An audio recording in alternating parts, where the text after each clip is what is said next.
Hello दोस्तों, कैसे हैं आप सब। आशा करते हैं आप लोग स्वस्थ मस्त तंदुरुस्त होंगे और अपनी तैयारी को जैसे कि 30 और 31 अगस्त के लिए कर रहे होंगे। तो यहाँ पर जो है हम काल की बात करने वाले हैं, यानी कि समय की बात करने वाले हैं, ठीक है, या टाइम की बात करने वाले हैं। तो यहाँ से जो है आपके 1 या 2 प्रश्न हर शिफ्ट में पूछे जा रहे हैं हिंदी में। तो यानी कि आपको यहाँ से 2 या फिर 4 नंबर मिल सकता है। तो इस वीडियो को जो है पूरा ज़रूर देखिएगा बिना स्किप किए हुए। तो चलिए शुरू करते हैं। काल यानी कि समय, ऐसा भी पूछ लिया जाता है कि काल का मतलब क्या होता है, तो आपको बता देना है समय होता है, ठीक है। तो देखिए काल के भेद क्या हैं, ठीक है। काल के भेद क्या हैं, तो क्रिया के उस रूपांतर को काल कहते हैं जिससे उसके कार्य व्यापार का समय और उसकी पूर्ण या अपूर्ण अवस्था का बोध होता है। जैसे वह जाता है, तो यानी वह जाता है, कभी जा रहा होगा, ठीक है। वह जा रहा है यानी कि अभी उसकी निरंतर क्रिया चल रही है। वह जाता था यानी कि पूर्ण हो चुकी है, ठीक है।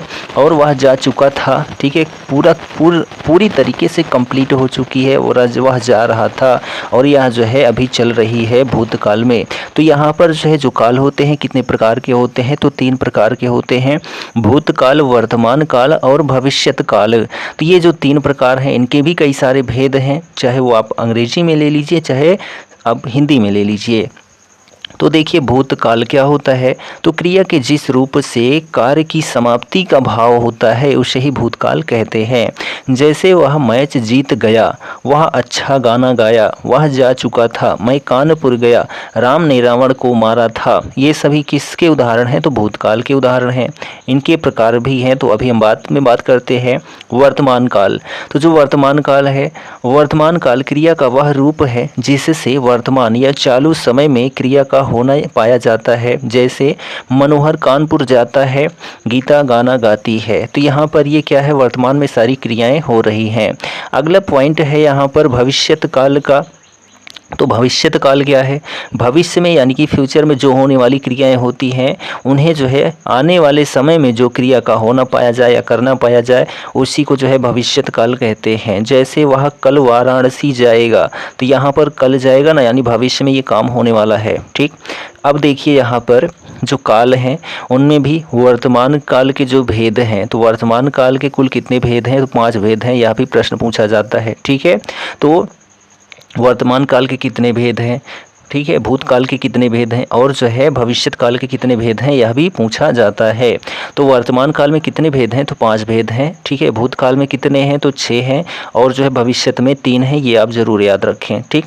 तो वर्तमान काल के 5 भेद कौन कौन से, सामान्य वर्तमान काल, तात्कालिक वर्तमान, पूर्ण वर्तमान, संदिग्ध वर्तमान और संभाव्य वर्तमान।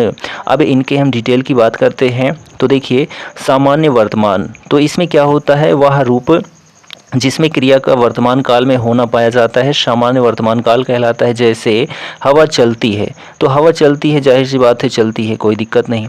लड़का पुस्तक पढ़ता है, ठीक है, यहाँ पर सामान्य वर्तमान है। उसके बाद देखिए दूसरा है तात्कालिक वर्तमान। इससे स्पष्ट होता चलता है कि क्रिया वर्तमान काल में हो रही है। जैसे रमेश पढ़ रहा है, वह जा रहा है, इसमें क्या है, तात्कालिक, यानी कि वह काम अभी जारी है, इसमें समाप्ति नहीं हुई है, यह आपका तात्कालिक वर्तमान होता है। और अगला जो है पूर्ण वर्तमान, इसमें क्या होता है कि पूर्ण वर्तमान काल में कार्य की पूर्ण सिद्धि का बोध होता है। जैसे नौकर आया है, तो यहाँ पर क्या है कि आया है यानी वो आ चुका है, वो अभी आ नहीं रहा, आ चुका है। पत्र भेजा गया है यानी भेज दिया गया है, यह काम पूरा हो गया है, ठीक है। तो यह पूर्ण वर्तमान है।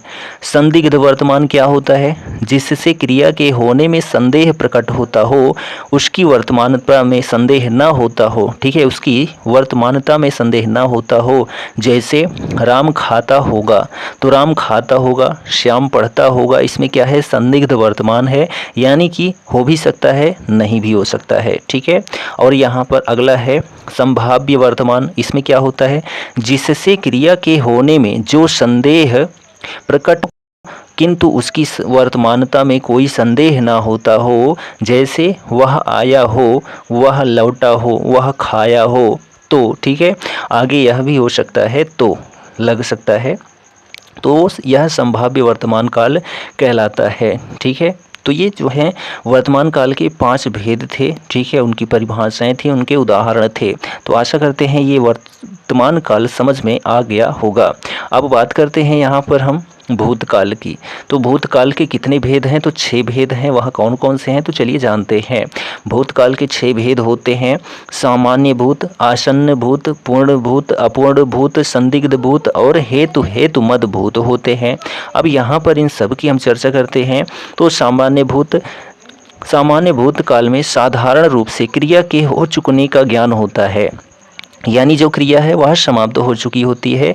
यह नहीं जाना जा सकता कि क्रिया को समाप्त हुए थोड़ी देर हुआ है या फिर ज़्यादा देर हुआ है। जैसे गाड़ी आई, पानी बरसा, ठीक है, गाड़ी आई, ठीक है, तो गाड़ी आई है, ठीक है, पानी बरसा, तो ये सभी क्या हैं? सामान्य भूत हैं, ठीक है। अभी इसमें जैसे पानी बरसा, तो पानी बरसा अब कितनी देर हुआ बरसे? 1 घंटे, 24 घंटे, 1 दिन। और यहाँ पर गाड़ी आई, तो गाड़ी कब आई? यहाँ पर कोई समय निश्चित नहीं है, तो ये सामान्य भूतकाल का उदाहरण है। आसन्न भूत देखिए, इस काल में यह स्पष्ट होता है कि कार्य निकट भूत में अथवा अभी अभी पूरा हुआ है। जैसे मैंने पढ़ा है, तो मैंने पढ़ा है मतलब ये है कि अभी जस्ट पढ़ा है, यानी थोड़ी देर ही हुआ है। राकेश ने पुस्तक पढ़ ली है, उसने भोजन कर लिया है। तो यहाँ पर देखा जाए तो थोड़ी देर का जो है अंतर है, थोड़ी देर का जो है समय लग रहा है। जहाँ पर थोड़ी देर का समय लगे और वह भूतकाल में हो तो वह आसन्न भूत होता है। अगला देखिए, यहाँ पर तीसरा है पूर्ण भूत। इस काल से यह ध्वनित हो रहा है कि जो कार्य है आपका वह समाप्त हो चुका हो, ठीक है, समय व्यतीत हो चुका हो, ठीक है। इसमें जो है कार्य निश्चित अवधि से पूर्व समाप्त हो जाता है। इसमें कार्य जो है निश्चित अवधि से पूर्व समाप्त हो जाता है। किसमें? तो पूर्ण भूत में। जैसे वह पुस्तक पढ़ चुका था, वह पुस्तक पढ़ चुका था, यानी कि वह जो है पहले ही पढ़ चुका था, अब कोई और पढ़ रहा होगा, ठीक है। अगला है अपूर्ण भूत। इस काल से यह ज्ञात होता है कि कार्य भूतकाल में आरंभ किया गया था किंतु वह समाप्त नहीं हुआ है, उसी को अपूर्ण भूत कहते हैं। जैसे राकेश पुस्तक पढ़ रहा था, राकेश पुस्तक पढ़ रहा था, तो यहाँ पर जो है पढ़ रहा था देखा जाए तो अभी वह काम चल भी रहा होगा, ठीक है। चलिए अगला देखिए, संदिग्ध भूतकाल। तो संदिग्ध जो होता है जिससे कार्य के भूतकाल में होने का संदेह होता है। भूतकाल में होने का संदेह जहाँ पर प्रकट हो जाए वहाँ पर क्या होता है? संदिग्ध भूतकाल होता है। जैसे उसने पुस्तक पढ़ी होगी, तो उसने पुस्तक पढ़ी होगी, अब ज़रूरी थोड़ी है कि पढ़ी ही होगी, लेकिन उसने पुस्तक पढ़ी होगी, तो यहाँ संदिग्ध भूतकाल है, ठीक। अगला देखिए, हेतु मद भूत। यह क्रिया का वह रूप है जिसमें भूतकाल में होने वाली क्रिया का होना किसी दूसरी क्रिया के होने पर निर्भर होता है, वह हेतु मद भूत कहलाता है। जैसे यदि स्टेशन ठीक समय से पहुंच जाता तो गाड़ी न छूटती। तो यहाँ पर देखा जाए तो 2 क्रियाएं होती हैं, ठीक है, 2 क्रियाएं होती हैं, 2 क्रियाओं को जोड़ा गया होता है। अधिकतर वहाँ पर जो है हेतु मद भूत होता है। और यदि पानी बरस जाता तो फसल न सूखती। तो यहाँ पर भी देखिए एक कारण पर दूसरा कारण निर्भर कर रहा है। तो यहाँ पर भी जो है आपका हेतु मद भूत है। तो यहाँ पर हेतु मद भूत या भविष्य जो आए उसमें आपको 2 ही चीज़ें दिखाई देंगी, 2 काम दिखाई देंगे, ठीक है। चलिए अब यहाँ पर देखिए भविष्यत काल। तो जो भविष्यत काल होता है, जो भविष्य में चीज़ें होती हैं, यह भविष्यत काल 3 प्रकार का होता है। इसके 3 भेद हैं। कौन से? सामान्य भविष्य, संभाव्य भविष्य और हेतु मद भविष्य होते हैं। तो देखिए यहाँ पर सामान्य भविष्य क्या है? सामान्य भविष्य जहाँ साधारण रूप में भविष्यत काल में कार्य का होना पाया जाता है। जैसे सुरेश खाना खाएगा, तो सुरेश खाना खाएगा यहाँ पर क्या है? सामान्य भविष्य काल है। कल वर्षा होगी, यहाँ भी जो है सामान्य भविष्य काल है। अब देखिए यहाँ पर दूसरा संभाव्य भविष्यत काल जो है, इसमें क्या है कि जिसमें भविष्यत काल में कार्य के होने में संदेह या फिर संभावना प्रकट होती हो, वहाँ संभाव्य भविष्यत काल होता है। जैसे कि संभव है आज धूप निकलेगी, तो यहाँ पर जो है क्या है? संभव, आज वह आ सकता है, यहाँ भी जो है संभाव्य भविष्यत काल है। तो यहाँ पर देखा जाए तो संभव है, निश्चित है, ठीक है, यहाँ पर इधर उधर, ठीक, आज कल, ऐसे सारे शब्द जो हैं किस में जुड़े होते हैं? तो संभाव्य भविष्यत काल में जुड़े होते हैं। तो यहाँ पर आप जो है समझ सकते हैं कि भविष्यत काल में 3 ही भेद हैं। एक तो सामान्य हो गया, दूसरा संभावित हो गया, संभाव्य हो गया, और तीसरा जो है क्या हो गया, हेतु हेतु मद भविष्य हो गया। तो अब यहाँ पर हेतु हेतु मद भविष्य की बात करते हैं तो इसमें एक क्रिया का होना दूसरी क्रिया के होने पर निर्भर होता है। तो यहाँ पर देखा गया क्या कि 2 चीज़ें हैं, एक क्रिया का होना दूसरी क्रिया के होने पर निर्भर है, यानी कि 2 चीज़ें हैं। जब 2 चीज़ें हैं तो जाहिर सी बात है यहाँ पर जो वो वाक्य होगा आपका बड़ा होगा। जैसे देखिए, वह आए तो मैं जाऊँ, जो बोए सो काटे। ठीक है, वह आए तो मैं जाऊँ, वह आएगा तब मैं जाऊँगा, 2 क्रियाएं। जो बोएगा वही काटेगा, यहाँ भी 2 क्रियाएं हैं। तो यहाँ पर हेतु हेतु मद भविष्य काल का प्रयोग किया गया है। तो यहाँ पर हम लोगों ने क्या देखा, काल, काल यानी कि जो है समय। ठीक है, काल यानी कि समय।